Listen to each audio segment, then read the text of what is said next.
Hey, Frontline fans, welcome back to Comic Frontline. And guys, you're with me, Mike Spider Slayer, getting ready to do that all-important comic book review so you guys can make a decision what comic books to buy. And today, guys, on Comic Frontline, we're going to be talking about all new, all different Marvel Invincible Iron Man issue number 3. Now, Brian Michael Bendis has been hitting it out of the park with this series. It's been very enjoyable. The artwork is phenomenal by David Marquez, and I can't wait to see the mysteries unfold with Madame Mask in this book. So, once again, like I said, the artwork is done by David Marquez, and when you open up the book is awesome. I mean, there's just really cool action in this book. There's lots of detailed art. There's great facial expressions in this book that really capture emotional moments for characters.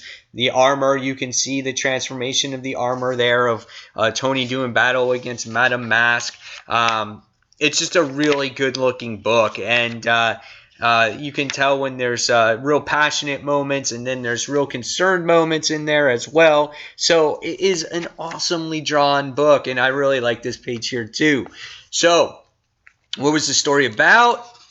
Well, I'll be buying issue 3. Well, first off, yes, I'll be buying issue 4. Hell yes, I'll be buying issue 4 because that's the next issue that deals with Mary Jane that's coming in issue number 4. So I was like, I want to get issue 3 done. I want to see what Mary Jane has to do in this series. So first off, we wind up going and we seeing, in case you haven't read the last issue, Madame Mask is the villain in this book so far, and Tony's been chasing her. And they have this huge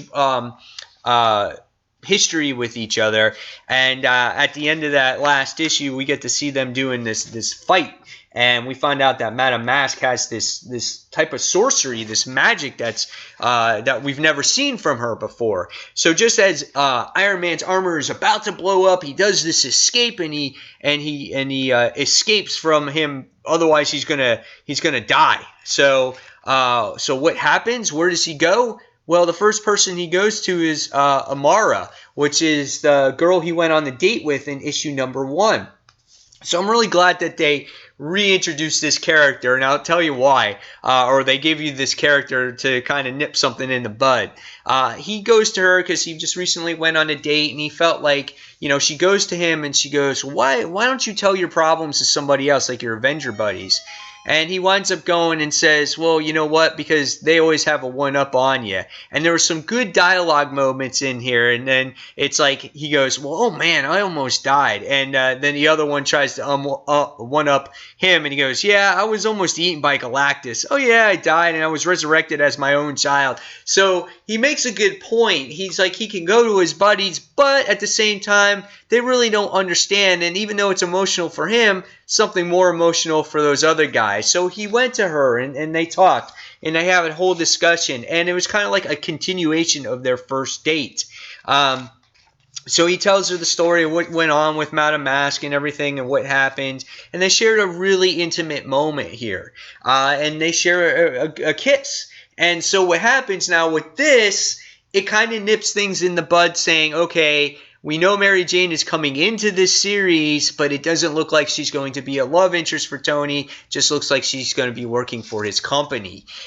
So after they share this kiss, he goes out. He goes after to Doctor Strange's place, and he needs to find out more about Whitney. He finds out, which is Madame Mask, and finds out why does she have all this power, how he met up with Doctor Doom, how Doctor Doom was all nice and handsome.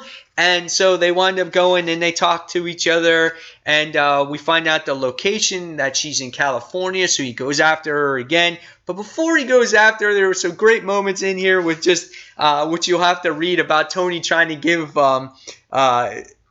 Stephen Strange a high five, which I thought it was hilarious. And that's what I love about the writing in this book, and just the artwork and everything, and the tone of Tony Stark. It's such a great book. And we wind up finding out that Whitney leaves this taped message behind on a recorder, which Tony's just like, oh yeah, where'd you find a tape recorder? And says, she threatens him that, he will be killed, and somehow we always meet up with each other and things like that. And it kind of ends like that. So what did I think about this issue? I thought it was brilliant. I think this book is is top notch. It's great writing. There's great character interactions. I'm glad to see that Tony Stark has found a new love interest, and it's not Mary Jane, at least for right now, anyway.